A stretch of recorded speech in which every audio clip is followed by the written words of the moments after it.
इस असना में हमने एक स्टीमर को देखा जो चट्टानों के अकब से निकलकर दूसरी तरफ तेज रफ्तारी से जा रहा था। औरंगजेब ने कहा, मेरा ख्याल है ये कोस्ट गार्ड्स की बोट है, हमें यहाँ से निकल जाना चाहिए। अगर ये लोग इधर आ गए और हमारी चेकिंग हुई तो तुम जानते हो कि हमारे पास कमांडो होने के सारे सबूत मौजूद हैं। दोस्तों, आगे बढ़ने से पहले आपसे गुजारिश है कि अगर आपने अभी तक इस चैनल को सब्सक्राइब नहीं किया तो इसे सब्सक्राइब कीजिए और वीडियो पसंद आने की सूरत में इसे लाइक, शेयर और कमेंट करके हमें बताइए कि आपको हमारी वीडियो कैसी लगी। तो आइए कहानी की तरफ चलते हैं। औरंगजेब ने बिल्कुल ठीक कहा था। उस वक्त हम दोनों की जैकेटों की जेबों में 6 इंतहाई ताकतवर बम और एक कमांडो चाकू मौजूद था। हम ये चीज़ें इसलिए अपने साथ ले आए थे कि सराय के कमरे में इन्हें छुपाने की काबिल एतबार जगह नहीं थी। कमरे की एक चाबी सराय के मालिक के पास थी और मुमकिन था कि हमारे जाने के बाद वो कमरे की तलाशी लेता। इन कीमती चीज़ों के मामले में किसी पर भरोसा नहीं कर सकते थे, लेकिन उन्हें जेब में रखकर समंदर में जहाज़ों के करीब जाना भी बेहद खतरनाक था। चुनाचे हम वहीं से वापस आ गए। सराय में आकर हम गौर फिक्र में डूब गए। ये गौर फिक्र में डूबने वाली बात ही थी, क्योंकि हमारे सामने एक बहुत बड़ा टारगेट था जिस तक पहुंचने के वास्ते हमारे पास, अगरचे हकीकत की नज़र से देखा जाए तो कोई सामान नहीं था। बज़ाहिर कोई वसीला भी दिखाई नहीं देता था। सबसे अहम चीज़ जिसकी हमें ज़रूरत थी वो 2 ऑक्सीजन मास्क थे, जिन्हें मुंह पर चढ़ाए बगैर हम समंदर की तह में नहीं उतर सकते थे। हमारे सांस इतने लंबे कभी नहीं हो सकते थे कि हम समंदर के नीचे ही नीचे तैरते हुए जहाज़ों के गिर्द लगी फौलादी तारों को काटें और फिर इन तारों में से निकलकर समंदर के अंदर ही अंदर तैरते हुए जहाज़ों तक पहुँचें और बारी बारी जहाज़ों के पैंदों के साथ मैग्नेट बम चस्पा करें। इसके लिए ज़रूरी था कि हमारे पास अगर ऑक्सीजन सिलेंडर नहीं तो कम से कम 15-20 मिनट तक समंदर के अंदर रहने के लिए ऑक्सीजन मौजूद हो, और जदीद ऑक्सीजन मास्क में इतनी गुंजाइश होती है। हम इसी मसले पर गौर कर रहे थे कि कमांडो औरंगजेब को एक बड़ा अच्छा ख्याल सूझा। कहने लगा, जहाँ समंदर है तो ऐसी बीच यानी ऐसा साहिल समंदर भी ज़रूर होगा जहाँ मुल्की और गैर मुल्की लोग आकर समंदर में तैराकी करते होंगे। मुझे यकीन है कि अगर जहाँ कोई ऐसी जगह है तो वहाँ कोई ना कोई स्विमिंग या डाइविंग क्लब भी ज़रूर होगी।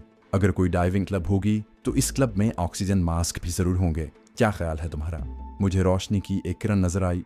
मैंने कहा, अगर कोई डाइविंग क्लब हुआ तो यकीन करो वहाँ से ऑक्सीजन मास्क हासिल करना हमारे लिए मुश्किल नहीं। ये मालूमात मैं अकेला जाकर हासिल करता हूँ। कमांडो औरंगजेब बोला, तुम इस मिशन पर जाओ, मैं किसी मार्केट में जाकर ऐसा प्लास या कटर हासिल करने की कोशिश करता हूँ जो फौलादी तार को भी काट दे। उसके फौरन बाद कमांडो औरंगजेब अपने मिशन पर और मैं अपने मिशन पर रवाना हो गया। सबसे पहले मैं पौंडीचेरी की बंदरगाह पर गया। खासी बड़ी बंदरगाह थी। अंग्रेज़ों के ज़माने की बड़ी शानदार इमारत थी। बड़े बड़े मेहराबी सुतून थे। बाहर एक तरफ कारें, ट्रक और दूसरी गाड़ियाँ खड़ी थी। एक जानिब छोटा सा रेस्तोरां बना हुआ था। मुझे मालूम था जिस किस्म की मालूमात मुझे चाहिए वो कहाँ से हासिल हो सकती हैं। मैं रेस्तोरां में आकर एक तरफ बैठ गया। दिन का वक्त था। रेस्तोरां में काफ़ी लोग बैठे हुए थे। एक तरफ एक गैर मुल्की जोड़ा भी बैठा कॉफ़ी पी रहा था। आदमी की उम्र ज़्यादा थी, औरत नौजवान थी। उसके बाल सुनहरी घुंघरियाले थे। बरतानिया की औरत लग रही थी। डाइविंग और स्विमिंग का शौक इन लोगों को ज़्यादा होता है। चुनाचे ये लोग जिस मुल्क के साहिल समंदर की सैर को जाते हैं इस किस्म की स्विमिंग क्लबों या डाइविंग क्लबों के बारे में ज़रूर पूछते हैं। मैं उठकर उन लोगों के पास आ गया। मैंने जाते ही अंग्रेज़ी में कहा, आप लोग मुझे बरतानिया से आए हुए लगते हैं।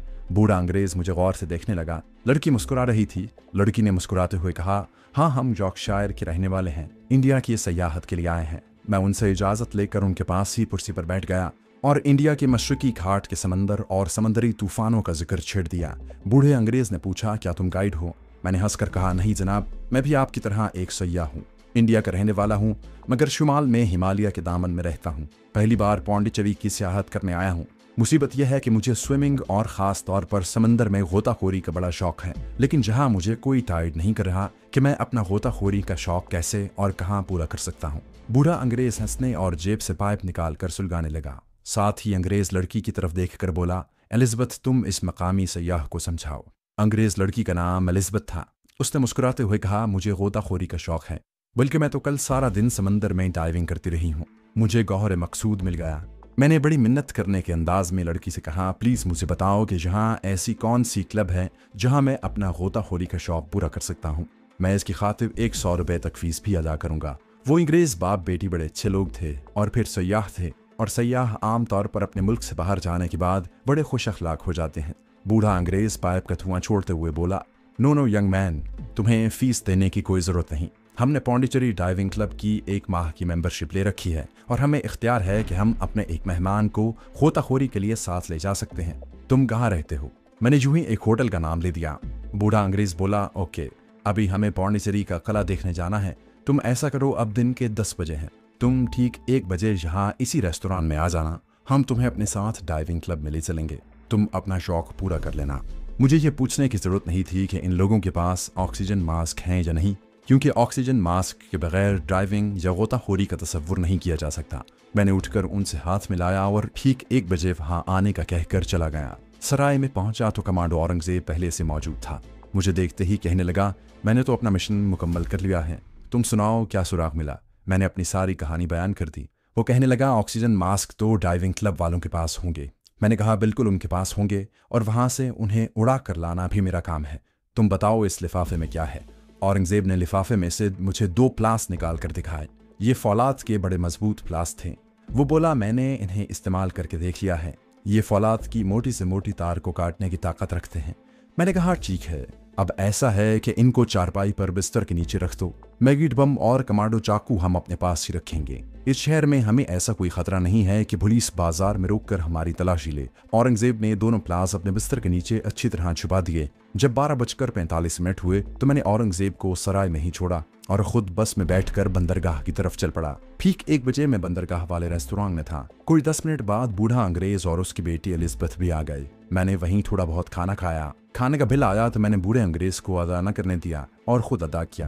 वो मेरी इस बात से बड़ा मुतासिर हुआ। उन लोगों को मुतासिर करना ही मेरा काम था। वो मुझे अपनी खटारा सी गाड़ी में ड्राइविंग क्लब ले गए, जो साहिल समंदर पर नारियल और ताड़ के ऊंचे ऊंचे दरख्तों के दरमियान एक लंबे केबिन की तरह बनी हुई थी। ये एक रिटायर्ड मद्रासी नेवल ऑफिसर ने बनाई थी, जिसे डाइविंग का वसी तजुर्बा था। बूढ़े अंग्रेज ने मेरा उससे अपने मेहमान की हैसियत से तारुफ कराया और कहा कि जी हमारा दोस्त भी आज हमारे साथ गोताखोरी करेगा। डाइविंग क्लब के मद्रासी मालिक का नाम रामाकटी था। रामाकटी ने अपनी सफ़ेद दांतों की नुमाइश करते हुए कहा, ज़रूर ज़रूर, ऑफ कोर्स। मैं बड़ा अच्छा तैराक और गोताखोर ज़रूर था, मगर मास्क लगाकर गोताखोरी कभी नहीं की थी। मैं उसके नशेब व फराज से भी आगाह होना चाहता था। हम तीनों ने डाइविंग सूट पहने और ऑक्सीजन मास्क लेकर एक कश्ती में बैठ गए। तैराकी तो समंदर के किनारे पर भी होती है, मगर गोताखोरी के लिए ज़रा खुले समंदर में जाना पड़ता है। कश्ती समंदर में जा रही थी और मैं ऑक्सीजन मास्क का मुआयना कर रहा था। मैं ये जाहिर कर रहा था जैसे मुझे इसकी तकनीक का इल्म है।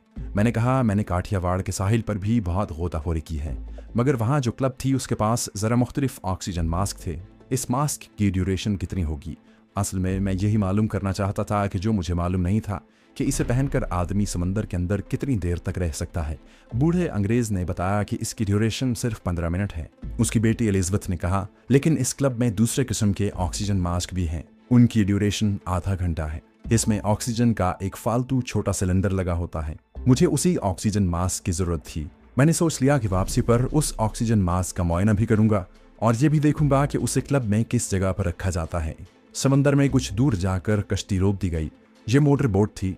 हमने ऑक्सीजन मास्क पहने, पाँव में मछली की दुम की तरह के फ्लैपर भी चढ़ा लिए और मैं इस इंतजार में यूं ही अपने पाँव के फ्लैपर्स को दुरुस्त करने लग गया कि ये लोग समंदर में कैसे उतरते हैं। मैंने देखा कि पहले लड़की मोटर बोट के किनारे पर हमारी तरफ मुंह करके बैठ गई, फिर उसने पीछे की तरफ कलाबाजी लगाकर अपने आप को समंदर में गिरा दिया। बूढ़े अंग्रेज ने भी ऐसा ही किया। इसका मतलब था कि गोताखोर उसी तरह समंदर में उतरते हैं। चुनाचे मैंने भी इसी तरह उल्टी कलाबाजी लगाकर समंदर में छलांग लगा दी। उल्टी कलाबाजी लगाने से यह हुआ कि जब मैं समंदर में उतरा तो अपने आप मेरा रुख सीधा हो गया। समंदर के ऊपर लहरों में हवा की वजह से तेजी थी, मगर समंदर के नीचे बड़ा सुकून था। मेरी आंखों पर ऑक्सीजन मास्क का गोल शीशा चढ़ा हुआ था। मुंह में नाली थी जिसमें से मेरे फेफड़ों में ऑक्सीजन दाखिल होती और उसी नाली के जरिए मेरे फेफड़ों की कार्बन डाइऑक्साइड बुलबुलों की शक्ल में खारिज हो रही थी। समंदर में तैरते हुए मुझे दबाव महसूस हो रहा था, मगर ऑक्सीजन की वजह से मैं बड़े आराम के साथ पाँव की फ्लैपर हिलाता बूढ़े अंग्रेज और उसकी बेटी के पीछे पीछे मछली की तरह तैरता चला जा रहा था। 10 मिनट तक हम समंदर के अंदर इधर उधर तैरते रहे, फिर बाहर निकल आए। 2-3 बार गोताखोरी करने के बाद हम मोटर बोट लेकर वापस क्लब में आ गए। वहां हमने रबड़ के बने हुए और जिस्म के बिल्कुल साथ चिमट जाने वाले डाइविंग सूट और ऑक्सीजन मास्क उतार कर लोहे की अलमारी में रख दिए, जहां दूसरे डाइविंग सूट और ऑक्सीजन मास्क भी लटक रहे थे। जहां मुझे एलिजबेथ ने वो ऑक्सीजन मास्क दिखाया जिसे पहनकर गोताखोर समंदर के नीचे आधे घंटे तक रह सकता था। उस ऑक्सीजन मास्क के पीछे की जानिब एक प्लास्टिक की छोटी ट्यूब की शक्ल का फालतू ऑक्सीजन सिलेंडर भी लगा हुआ था। मैंने देखा कि इस किस्म के 7-8 ऑक्सीजन मास्क ही अलमारी के दूसरे खाने में लटके हुए थे। मैंने उस लोकेशन को जहन में बिठा लिया। हमने शावर में गुस्ल किया। अपने अपने कपड़े पहने और साहिल समंदर पर एक कैनपी के नीचे बैठकर कॉफ़ी पीने लगे। मैंने वही मालूम कर लिया कि क्लब शाम होते ही बंद हो जाती है। शाम का अंधेरा हो जाने के बाद वहाँ कोई तैराकी और समंदरी गोताखोरी नहीं होती। वहाँ कुछ देर बैठने के बाद मैंने कहा, अब मैं इजाज़त चाहूँगा, मुझे मार्केट में एक दोस्त से मिलना है। बूढ़े अंग्रेज़ ने कहा, हम तुम्हें वहाँ ड्रॉप कर देंगे, हम भी अब जा रहे हैं। उन्होंने मुझे अपनी गाड़ी में बिठाया और मैं उन्हें उन सड़कों पर से गुजारता हुआ अपनी सराय वाली चौक में ले आया। ये रास्ता मैंने अपने जहन में पक्का कर लिया था, क्योंकि आधी रात के बाद मुझे कमांडो औरंगजेब को लेकर इसी रास्ते से डाइविंग क्लब की तरफ जाना था। मैं चौक में उतर गया। बूढ़े अंग्रेज ने कहा, यंग मैन, हम कल भी दोपहर के बाद क्लब आएंगे, अगर तुम भी आ जाओ तो हमें खुशी होगी। मैंने दोनों बाप बेटी से हाथ मिलाते हुए कहा, मैं पूरी कोशिश करूंगा। गाड़ी आगे निकल गई। मैं सराय में आ गया। कमरे में औरंगजेब मौजूद था। मैंने उसे सारे वाक़यात सुनाए और कहा, हमें आज रात क्लब का ताला तोड़कर ऑक्सीजन मास्क और डाइविंग सूट उड़ा कर लाने होंगे। वो कहने लगा, तुमने रास्ता देख लिया है? मैंने कहा, रास्ता भी याद कर लिया है और क्लब की लोकेशन भी देख ली है। हम शाम तक अपने कमरे में ही रहे। रात को थोड़ा सा खाना खाया, मैग्नेट बम अपने पास ही रखे, कमांडो चाकू निकाल कर चेक किए। अगरचे हमें किसी का खून नहीं करना था, वहाँ चौकीदार की मज़ाहमत की हमें पूरी तवक्को थी। ऐसी सूरत में हमें चौकीदार, वहाँ जो कोई भी गार्ड्स वगैरह भी थे, उन्हें कमांडो एक्शन के बाद सिर्फ इतनी ज़रब लगानी थी कि कुछ वक्त के लिए बेहोश हो जाएं। याद रखें, कमांडो कभी नाहक खून नहीं बहाता, वो सिर्फ अपने दुश्मन पर कारवार करता है और एक कमांडो के वार से कोई जिंदा नहीं बच सकता। हमारे पास कमांडो का खास स्याह लिबास नहीं था, हमें इस लिबास की ज़रूरत भी नहीं थी, बस हमें रात का अंधेरा होने का इंतज़ार था। हम रात के ठीक 1 बजे सराय से निकले। उस वक्त सब लोग सो रहे थे। वहाँ से साहिल समंदर वाली डाइविंग क्लब ज़्यादा दूर नहीं थी। रास्ता मुझे याद था। हम सड़क के किनारे किनारे जहाँ अंधेरा था चले जा रहे थे। सड़क खाली थी। किसी किसी वक्त कोई गाड़ी हम पर अपनी हेडलाइट्स की रोशनियाँ डालती गुजर जाती। ये समंदर के करीब का इलाका था और गुंजान नहीं था। 2-3 सड़कों पर से गुजरने के बाद हम उस बड़ी सड़क पर आ गए जो सीधी साहिल समंदर को जाती थी। वहीं क्लब का केबिन भी था। मैंने दिन के वक्त सारा महल वकूअ देख रखा था। हमें वहां तक पहुंचने में कोई आधा घंटा लगा। सीधे रास्ते की तरफ जाने की बजाय मैं औरंगजेब को लेकर ऊपर की तरफ वाले दरख्तों के झुंड की तरफ से होता हुआ डाइविंग क्लब के अकब में आ गया। यहाँ आकर हम अंधेरे में एक जगह बैठ गए। क्लब का केबिन हमसे कोई 200 गज दूर था। क्लब की अकबी दीवार पर बिजली का बल्ब जल रहा था। हर तरफ गहरी खामोशी थी। इर्द गिर्द भी अंधेरा था। समंदर की जानिब से हवा चल रही थी और किसी किसी वक्त समंदर की इन लहरों की हल्की हल्की आवाज आ जाती जो साहिल समंदर पर आकर वापस पलट जाती थी। औरंगजेब ने पूछा, क्लब का कोई बैक डोर है? मैंने आहिस्ता से कहा, नहीं, उसका एक ही दरवाज़ा है, हमें इस दरवाजे से अंदर दाखिल होना होगा। मेरे पीछे पीछे चले आओ। मैं आगे आगे चल पड़ा। क्लब का केबिन जब हमसे कोई 20-25 गज दूर रह गया तो मैं रुक गया। जहाँ लोहे का एक बड़ा ट्रैश कैन पड़ा था। हम उसके पीछे छुप कर बैठ गए। मैंने कहा, अगर जहाँ कोई चौकीदार हुआ तो वो दूसरी तरफ दरवाजे के बाहर कहीं बैठा होगा। कमांडो औरंगजेब ने कहा, मैं जाकर मालूम करता हूँ। मैंने उसे रोकते हुए कहा, नहीं, तुम बैठो, मैं जाता हूँ। मैंने क्लब का दरवाज़ा देखा हुआ है। रास्ता साफ हुआ तो मैं तुम्हें कोयल की हल्की सी आवाज़ में सिग्नल दूंगा। और उसके साथ ही मैं उठा और ट्रैश कैन के पीछे से निकलकर झुककर क्लब की इमारत के बाएं जानिब चलने लगा। ज़मीन पर घास भी थी और संगरेजे भी बिखरे हुए थे। इन संगरेजों पर चलने से आवाज़ पैदा हो रही थी जिसको दबाने की मैं हर मुमकिन कोशिश कर रहा था।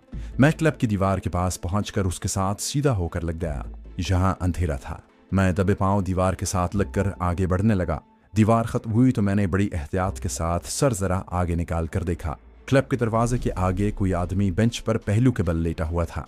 वो जिस तरह बेहिस्सो हरकत था, मालूम होता था कि वो सो रहा है, मगर मुझे उसे हर हालत में बेहोश करना था। मैंने एक लम्हे के लिए तीनों जानिब देखा। वहां सन्नाटा और अंधेरा था। कोई आवाज नहीं आ रही थी। कोई दूसरा पहरेदार भी नहीं था। मैंने कमांडो चाकू नहीं निकाला था, उसकी जरूरत नहीं थी। मेरे बाएं बाजू के पट्टे जरूर फड़कने लगे थे। उसी बाजू से मैंने सारा काम लेना था। मैं पहलू वाली दीवार से निकलकर क्लब के सामने वाली दीवार के साथ लगकर आहिस्ता आहिस्ता आगे बढ़ने लगा। अब मैं रोशनी में था। क्लब के दरवाजे के ऊपर जो बल्ब जल रहा था उसकी रोशनी बाकायदा मुझ पर पड़ रही थी, मगर अब मैं उस रोशनी से बेनियाज था। अब मेरी नजरें अपने टारगेट पर थीं। उस वक्त मेरा टारगेट दरवाजे के आगे बेंच पर सोया हुआ आदमी था। यह आदमी यकीनन चौकीदार था जिसको समंदर की तरफ से आने वाली ठंडी हवा ने थपक कर सुला दिया था। मैं पाँव सुकेड़ सुकेड़ कर चल रहा था। बड़ी आहिस्तगी के साथ मैं चौकीदार के सर की जानिब आ गया। अब मुझे ज्यादा इंतजार नहीं करना था। ये दुबला पतला सा काला मद्रासी चौकीदार था जो दुनिया और माफिया से बेखबर होकर सो रहा था। ये मेरे लिए बड़ा ही आसान शिकार था। बस सिर्फ इतनी एहतियात की जरूरत थी कि उसके हल्क से कोई आवाज ना निकले। चौकीदार के सर की तरफ पहुंचकर मैंने ज्यादा देर न लगाई। यूं देर लगाने का मौका भी नहीं था।